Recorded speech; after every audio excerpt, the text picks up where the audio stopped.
Assalamualaikum warahmatullahi wabarakatuh. Halo semuanya, perkenalkan saya Ina Certina dari Prodi Sains Informasi Geografi kelas 1B Universitas Pendidikan Indonesia. Nah, saya ingin mengajak kawan-kawan semua untuk belajar bersama saya salah satu materi geologi yaitu batuan beku. Yuk simak! Sebelum itu, pastikan dulu ya untuk like dan subscribe.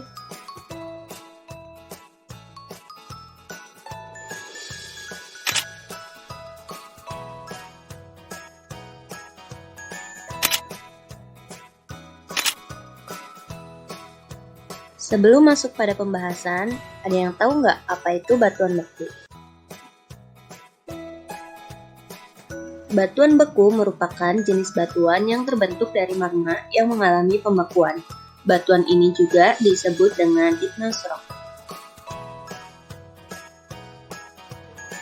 Magma yang membeku ini merupakan magma yang mendingin dan mengeras dengan atau tanpa proses kristalisasi yang terjadi baik di bawah permukaan sebagai jenis batuan intrusif atau plutonik maupun di atas permukaan sebagai batuan ekstrusif atau vulkanik.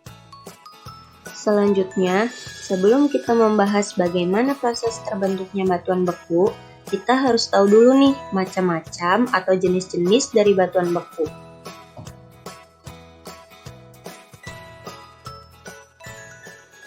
Yaitu merupakan hasil dari sebuah ledakan gunung api yang mengeluarkan lelehan lava panas. Kemudian, lelehan lava panas akan jatuh pada permukaan bumi yang akan mendingin dengan cepat dan membentuk batuan beku ekstrusif. Keluarnya magma di permukaan bumi melalui rekahan yang dinamakan erupsi atau fissure eruption. Batuan beku luar atau ekstrusif memiliki 4 macam jenis, yaitu obsidian, riolit, andesit, dan basalt. Pertama, yaitu obsidian. Batuan ini berupa kaca vulkanik yang terbentuk sebagai batu apung ekstrusif. Obsidian pecah dan membentuk retakan seperti kulit, menghasilkan ujung yang tajam yang dipakai suku Abogirin untuk membuat perkakas atau senjata. Warna dari batu ini adalah hitam. Jenis batuan yang kedua yaitu riolit. Batuan ini berupa kristal feldspar beserta sedikit serpihan kaca. Batuan ini pada dasarnya mempunyai komposisi yang sama dengan granit, tapi tekstur butiran riolit lebih halus karena pendinginan yang cepat dari lava. Warna dari batuan ini terang, biasanya abu merah muda. Jenis batuan yang ketiga yaitu andesit. Batuan ini merupakan pertengahan antara granit dan basalt, serta memiliki permukaan yang bintik-bintik. Batuan ini berwarna gelap, abu hitam. Jenis batuan yang terakhir yaitu basalt. Basalt merupakan batuan gunung api yang paling umum ditemukan. Batuan ini berupa lembaran lava tebal. Warna dari batuan ini gelap, abu hitam. Selanjutnya yaitu batuan beku dalam atau intrusif. Yaitu merupakan hasil dari pendinginan dari perut bumi atau bawah tanah. Magma akan membentuk batuan berbentuk kubah yang disebut batolin atau batuan. Batuan beku dalam atau intrusif memiliki 4 macam jenis, yaitu granit, sienit, gabbro, dan dunit.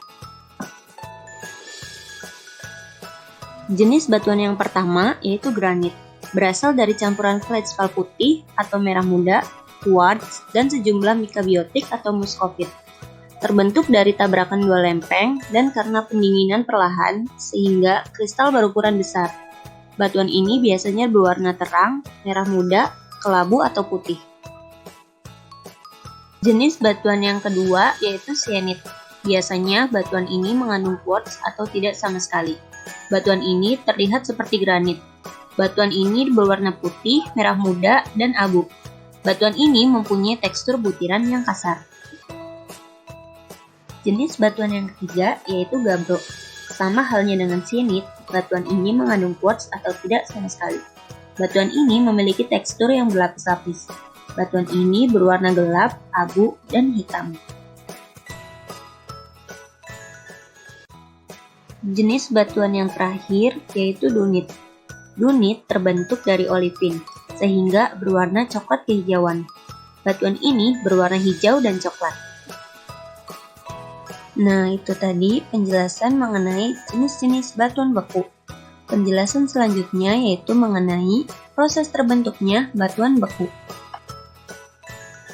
Seperti yang kita ketahui sebelumnya, bahwa batuan beku ini terbentuk oleh magma yang ada di dalam perut bumi. Batuan beku ini terbentuk karena adanya magma yang mengeras atau mengalami pembekuan. Magma ini berasal dari batu setengah cair ataupun oleh batuan yang sudah ada sebelumnya, baik yang berada di mantel maupun di kerak bumi.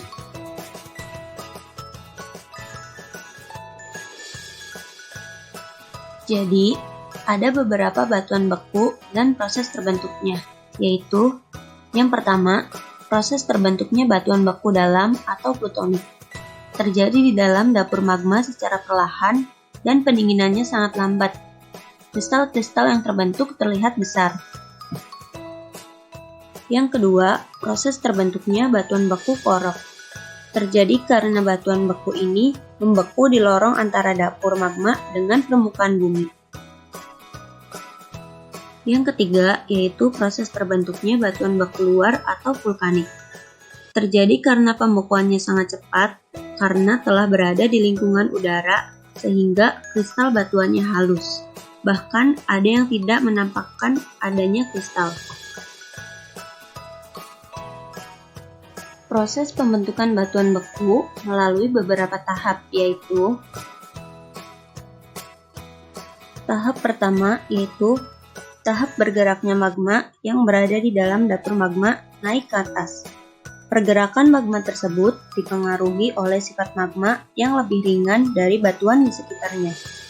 Tahap yang kedua yaitu tahap magma yang telah bergerak ke atas akan mengalami tekanan yang besar, baik dari magma itu sendiri maupun tekanan dari sekitar dapur magma. Tahap yang ketiga yaitu tahap terjadinya erupsi gunung berapi. Erupsi ini akan melelehkan magma berupa lava ke permukaan bumi. Terkadang, erupsi juga disertai dengan letusan yang dahsyat. Tahap yang keempat yaitu tahap pendinginan atau pengkristalan magma. Baik magma yang sudah berada di permukaan bumi maupun yang tidak mencapai permukaan bumi. Pengkristalan merupakan proses menurunnya pergerakan ion-ion magma disertai penyusunan ion menjadi bentuk yang teratur.